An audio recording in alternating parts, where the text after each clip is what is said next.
Ladies and gentlemen, we are live from wherever you are. This is Ochuku TV and my name is Moses Otieno, and we are going to talk about a raft of issues, and welcome to the show once again.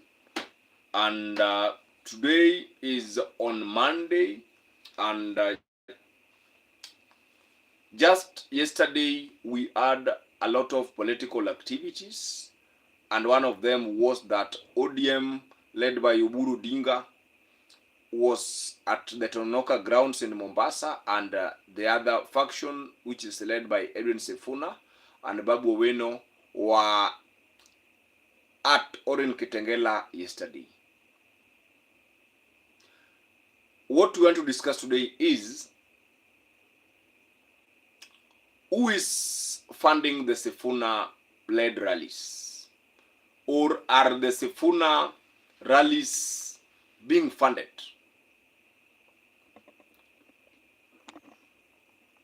And which way is safe?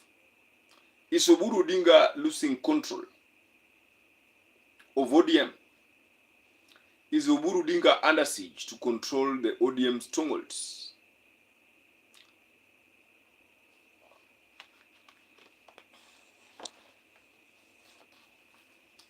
And a question that I also want to ask is this: who is funding Sifuna Babu rallies?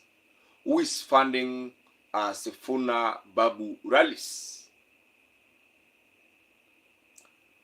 Now, Miguna, a lawyer, a barrister, and a solicitor,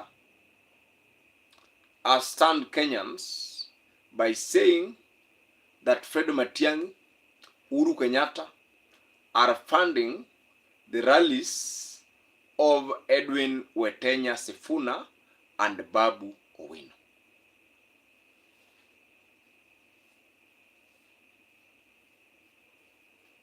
The first rally Edwin Sifuna held was in Busia. The entire team, Babu, Sifuna, Orengo, Karoli Omondi, Onyonka, and all the other leaders went to the first rally was in Busia. The other rally, which they held just yesterday, was in Kitengela. And the third rally they are going to hold at Kakamega. So my question is, which team is strong? And another thing that I want us to discuss, who is funding Sifuna Babu Owino rallies? Who is funding Sifuna Babu Owino rallies? First and foremost, are these rallies being funded, or they are just, the mobilization is just organic? Are the mobilizations from Babu Owino's team organic, or they are being funded? So according to lawyer, barrister, and solicitor Miguna, the Sifuna-led rally or rallies are being funded by Uhuru Kenyatta and Fred Okengo Matiang'i. Who is funding these rallies? Because rallies in Kenya have to be funded. In that team, do we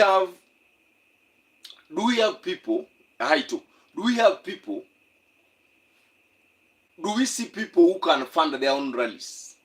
Can Sifuna, Babu, Orengo, Utsosi, can they fund their own rallies?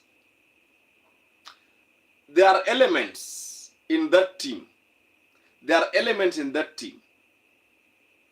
Like Pauline Njoroge, who are closely working with Uhuru Kenyatta. Can we say that such people like Pauline Njoroge are the ones who are now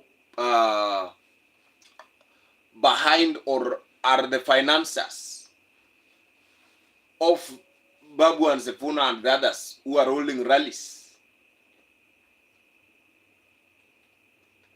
Who is funding these rallies? So according to Miguna, Uhuru Kenyatta and Fred Matiang'i are funding the rallies which we saw. At first, Sifuna did his rallies or the rallies in Busia. And yesterday, on Sunday, they held their rally in where? In Kitengela. They have also announced that they are going to hold a rally in Kakamega. The question is, who is funding these rallies? And according to Miguna, Uhuru Kenyatta and Fred Matiang'i are funding the rallies.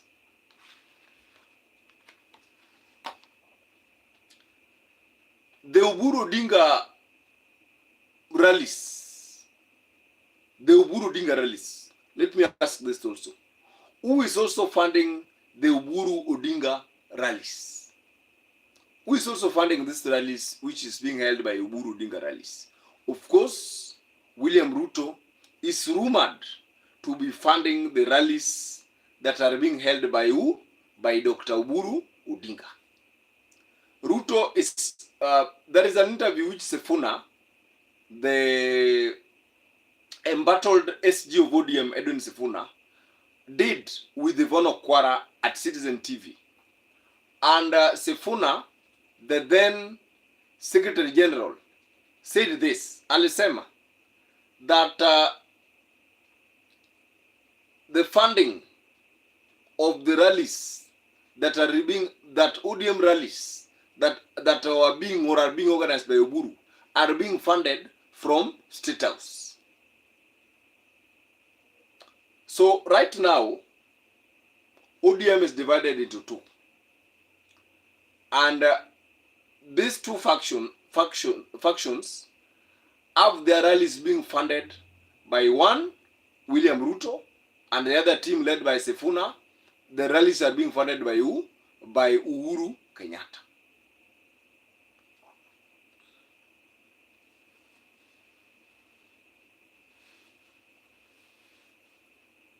Because the rallies should be organic. But we are not seeing their rallies being organic. I don't think if the rallies are organic, both rallies.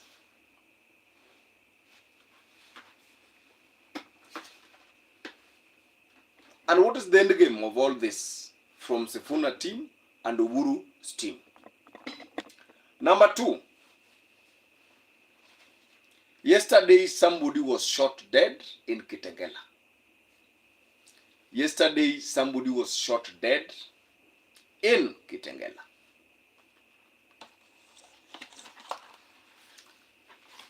The police shot dead a Kenyan in Kitengela as a result of the confrontation between Kenyans and the police. So this is the question. Why must the police tear gas Kenyans? Why must the police tear gas Kenyans? Why must the police tear gas Kenyans?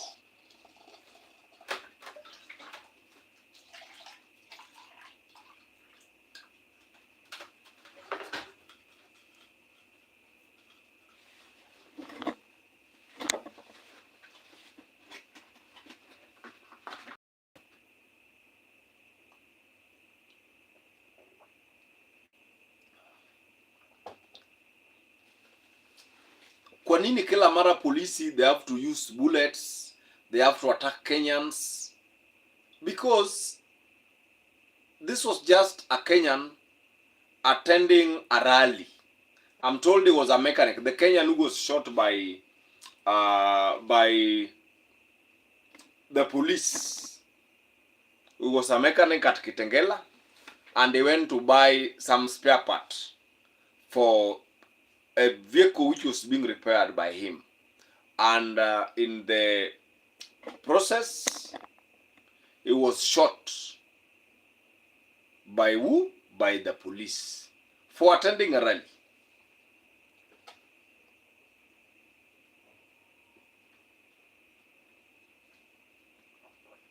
Sometimes I don't know what is wrong with the Kenyan police. Sometimes I ask myself, what is wrong with the police? Sometimes I ask myself, what is wrong with the Kenyan police? Why shoot someone?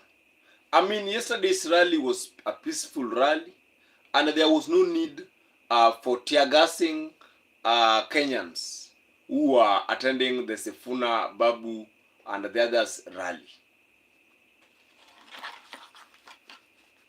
Number 3,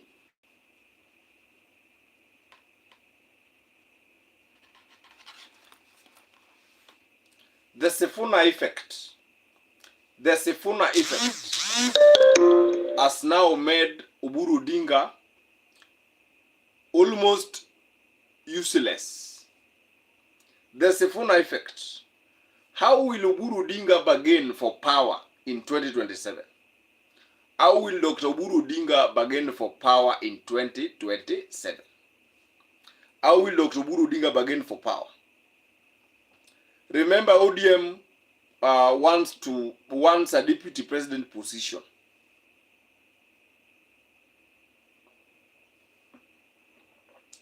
Remember, ODM wants Ruto to give them a DP position. But now that Sifuna, Babu Owino, James Orengo, Caleb Amisi, and the others are out and are drawing a massive support, what next for ODM?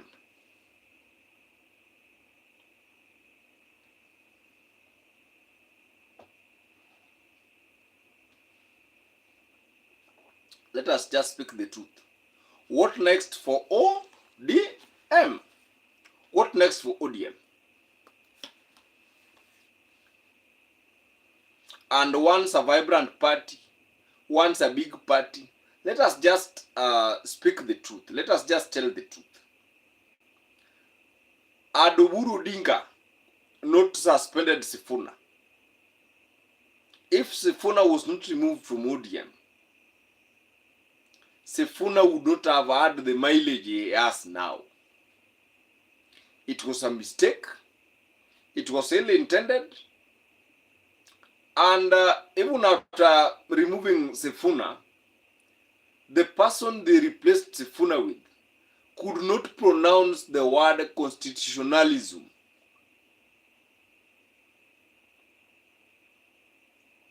The person who replaced Sifuna could not pronounce the word constitutionalism correctly. Could not even introduce herself. So it was a huge blow to remove Edwin Sifuna. So I'm talking about the bargaining agreement. Oburu has now been reduced to a less powerful party leader. And in Kenya, it goes with the numbers. It goes with the numbers. And indeed, Kenya needs a renaissance. Kenya needs a renaissance. We need a rebirth as a country. We need a rebirth as what? As a country. I don't know how 2027 will look like. I don't know, honestly, how 2027 will look like. Honestly, I don't know how 2027 will look like. How will 2027 look like?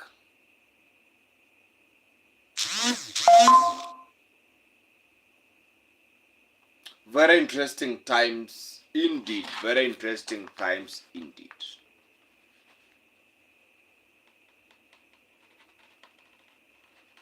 Where was Winnie Odinga? Where is Winnie Odinga?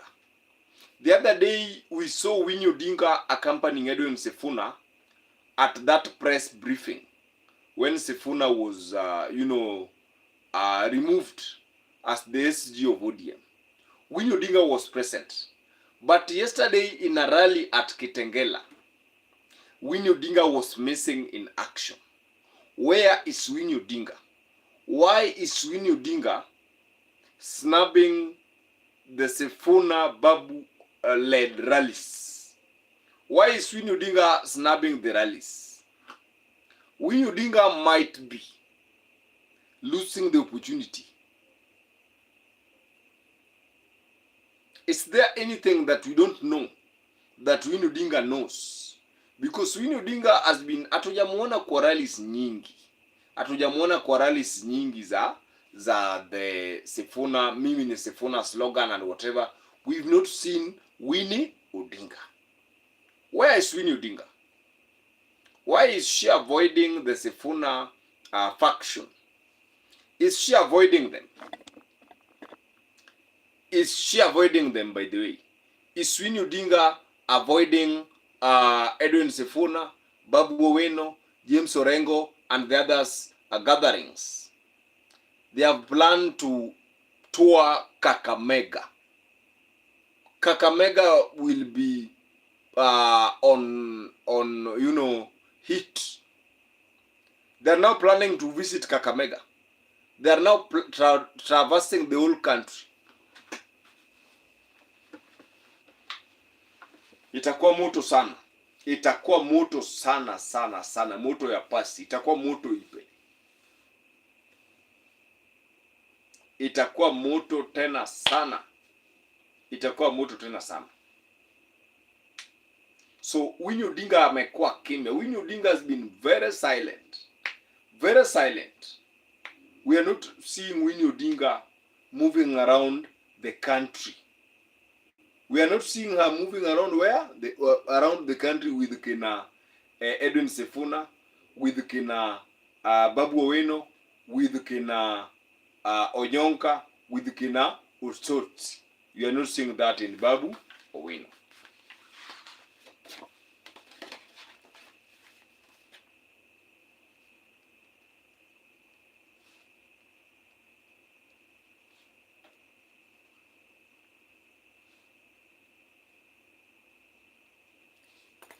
What next for Oburu Odinga? What next for Oburu? What next for Oburu? I think Oburu should resign. Whatever is happening in ODM, Oburu Odinga should resign. Because ODM is going to remain a shell. If Sifuna, Babu, Orengo, if they remain united, ODM is going to be a shell. People will leave ODM, and that is how ODM will die, like NAC died. You see, there are political parties in Kenya which have died.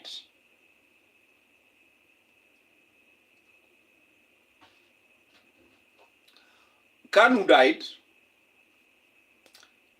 NAC died, Rainbow died, PNU died, Ford Kenya died, Ford died, TNA died. Those are parties that are not active because of the divisions and defections of their members. URP died, UDM died, and ODM is also going to die. People are going to leave ODM. ODM will not even remain a tribal party. So Oburu must restructure ODM by bringing back the rebels, or ODM will die a natural death. Let me make quick shouts to people who have joined. Let me make quick shouts. I have Sasa. I have Sasa. And by the way, it is because of your support that this channel has been where it is. I'm very glad of the people who are watching. Thank you so much for always watching this channel whenever we go live. Thank you so much. I'm very much humbled for always tuning in to this amazing channel. Let me know where you are watching from. Let me know where you are watching me from. Let me know where you are watching from. Let me know where you are watching this channel from. 1, 2, 3. Tell me in the comment section, where are you watching from? And also tell me Will Sifuna, Babu, Orengo and the others shake Oburu Odinga? Will it be the end of Oburu's political journey as the ODM party leader? Will it be the end of Oburu Odinga's political career in ODM as the party leader? And where are you watching from? Because yesterday was a very busy day. Tell me in the comment section where you are watching from, so that I can make a good shout out to you. Okay? And of course, it has been Valentine's, and on 14th, there were a lot of things which took place. Actually, this month, a lot of things have taken place. We've seen the Russian guy with the Kenyan women, over 80 of them, and only one woman refused, plus many, many others. But of course, tell me where you are watching from. The Sifuna effect, the Edwin Sifuna effect.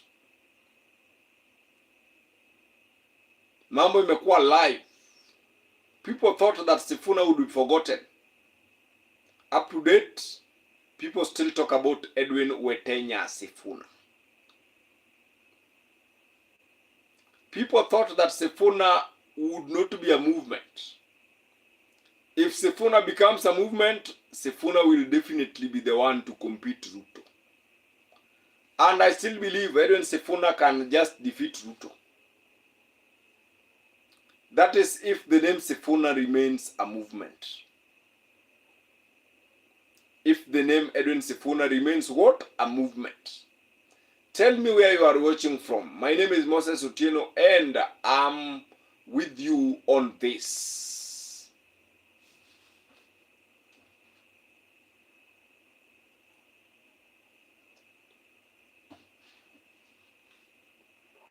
I've talked mpaka siwezi ongea vizuri. Kwa hivyo mambo ni namna hiyo, mambo ni live. Sifuna amekuwa tishio katika chama cha ODM. Sifuna amekuwa tishio. Amekuwa tishio kabisa. Na that is how things have now become.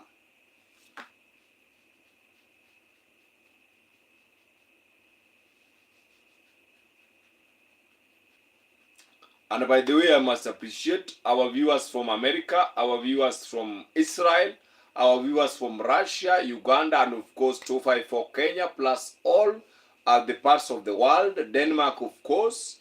And I'm very glad that you people are watching. Let me connect this. Let me connect my PC to this particular Nini. Let me connect it. Let me connect it. Let me connect it. Connect it.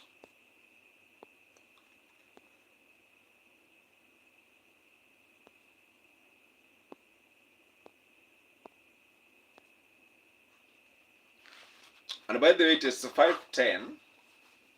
It is 5:10 or 5:11. I'm just gonna wind up. I'm just gonna wind up. Of course, I'm just gonna wind up. Let me do the connection. This thing is not connecting. This thing is not connecting. This thing isn't connecting.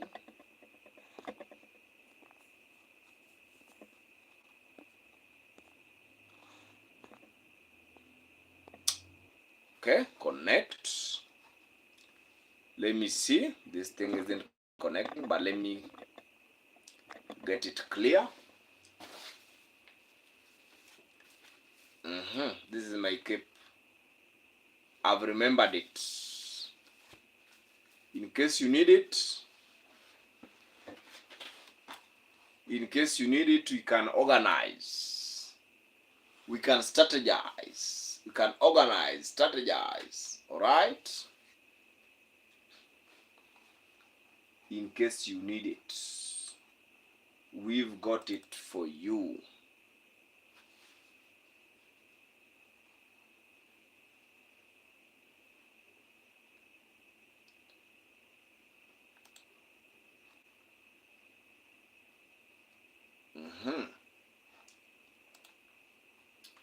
Let me look at what is happening in the newspapers. Let me look at the newspapers. Let me look at the newspapers very swiftly.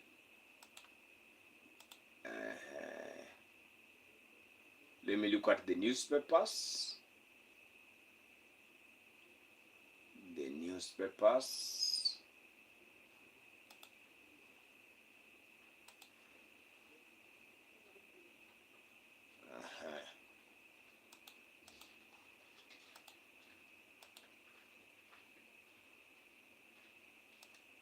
Let me look at Taifa Leo.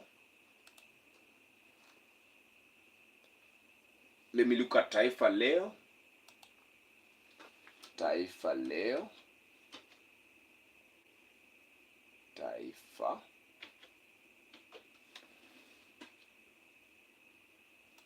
Taifa Leo. Let me look at Taifa Leo.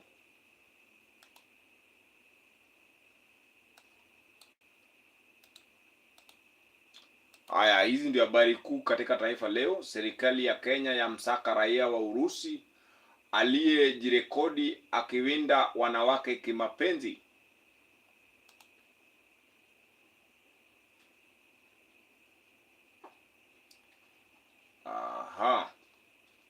Taifa Leo, serikali ya Kenya yamsaka raia wa Urusi aliyejirekodi akiwinda wanawake kimapenzi.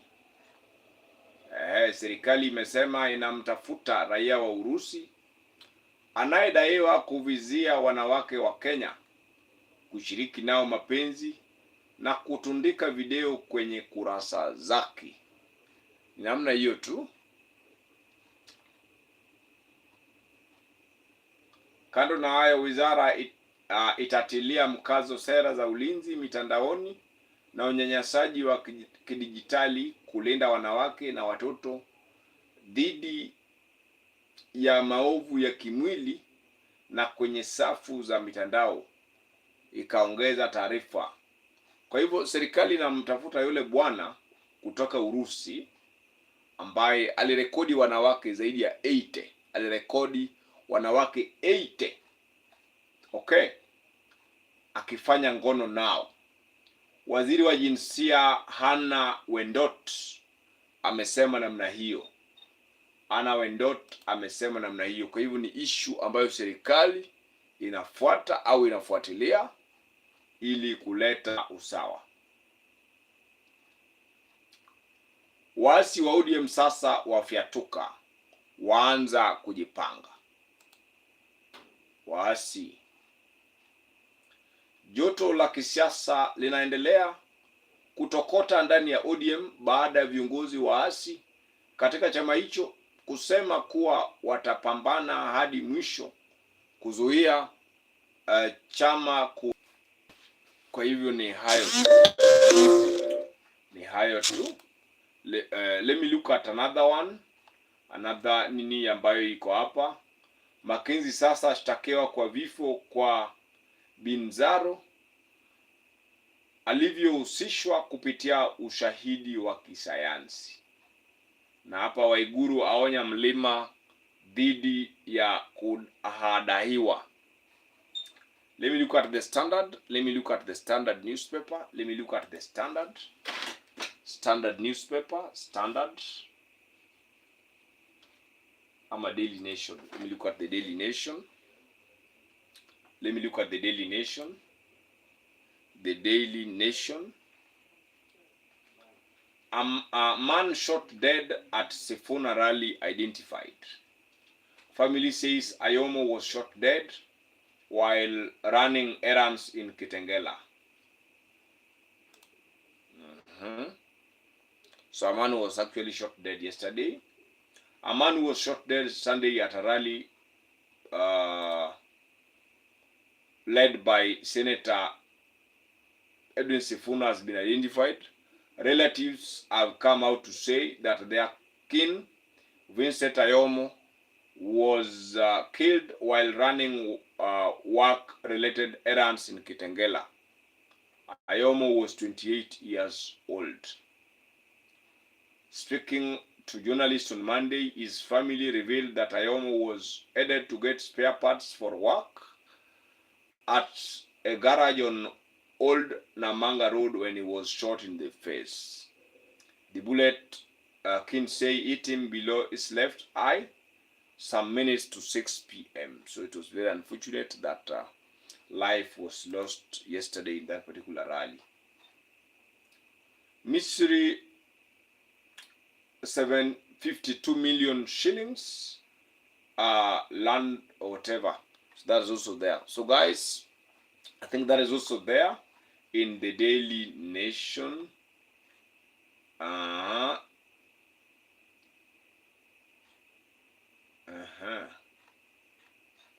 From reluctant law student to LSK vice president contender. Okay, registry delays, welfare gaps, and mentorship. Vivian Ayasi's LSK agenda. Okay, so okay, this was a tweet from Meguna. Okay.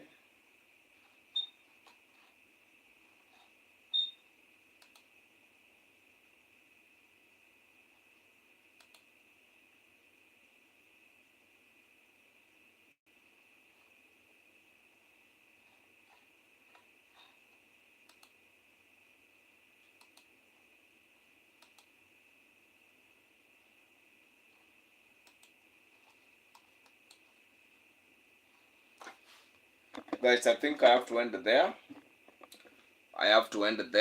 Because time is not on my side.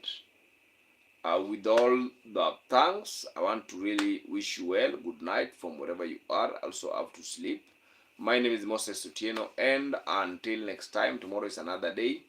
Good night, and may God be with you. Asanteni sana. Thank you.